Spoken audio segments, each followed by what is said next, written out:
We're really focused on transformation, actually, as we are seeing an example of in Saudi, but more generally, we're seeing an AI transformation, an energy transition globally, and an evolution of the world's trading system for geopolitical reasons. So we think as investors, building the transformation, being part of that transformation is an area where investors can earn a good return. Specifically, we are overweight US equities. We still think there's more there. We're overweight Japanese equities.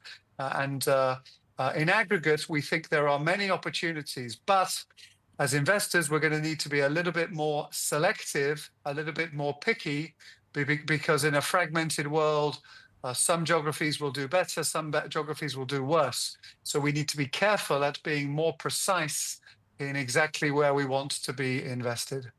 And which sectors do you look at in US equities? So the artificial intelligence super boom, we think is real. We think it's a technology, something like the Industrial Revolution or electricity. It's a very big deal. What it needs, though, is to be built. You have to build the silicon brain. This needs power production, power generation, power transmission, you need the data center, so you need real estate and so forth. So we would be very focused on the build out of the AI physical requirements. So we are constructive AI in general, but again, we'd want to be specific, and where our specific focus would be is on the AI build out, the things that AI needs to do the thinking. It needs energy, it needs real estate, even copper wiring to get electricity from where it is, where it would be, where it needs to be. That's where our focus is right now.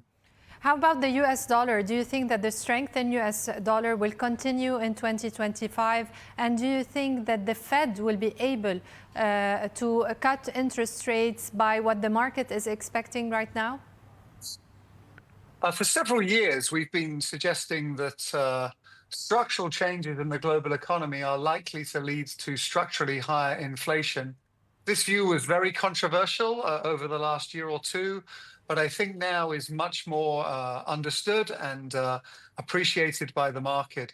We think the Fed will be able to cut to 4%, so a little bit more, but then they're going to get stuck because inflation, sadly, is still a problem, and we think is going to continue to be a problem for structural reasons and also potentially because of some of the policy of the incoming administration. So something like 4%, but inflation continues to be a bit of a headache for the Fed and for investors globally.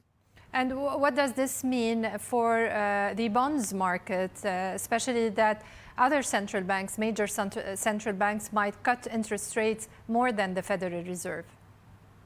Yeah, we're underweight longer-term treasuries. We think that yields, let's say the US 10-year yield, we think is going to go up over time, which means the price of the bond should go down. This is because of the structurally higher inflation that I just talked to and the heightened uncertainty on the future policy rate over the years ahead. So we are, I would say, in aggregate, still very focused on inflation. And at the portfolio level, we want more inflation-resilient assets and slightly fewer nominal assets like bonds.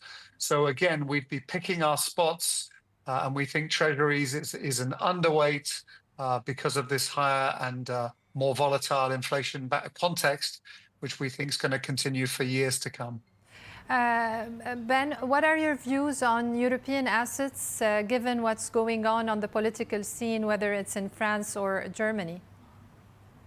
It's very complicated. So we think there are better opportunities elsewhere. So European equities seem inexpensive, cheap even, but it is a very complicated set of circumstances in France, in Germany, maybe some other economies over time. I should say, you know, they have got some great companies that just have a much more global gearing and just kind of happen to be listed in Europe. But in aggregate, Europe looks complicated, and we would rather be taking risk in other geographies, including the US. And Ben, what are your views on emerging markets and the Saudi equity? Yeah, so we're neutral overall. What I would say about emerging markets is clearly different countries under that title, so-called emerging markets, are very different. So we would be looking to really differentiate and try and pick areas, particular geographies, which we think can be the right side of some of these structural changes. So India comes to mind, Saudi comes to mind.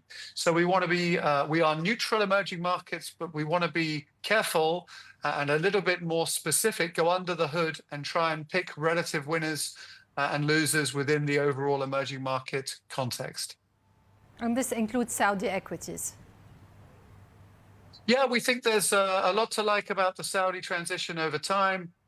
Clearly, we want to be appropriately careful around valuation, but we do think that Saudi, over the medium term, is a beneficiary of some of these structural changes, and that's a tailwind for risk.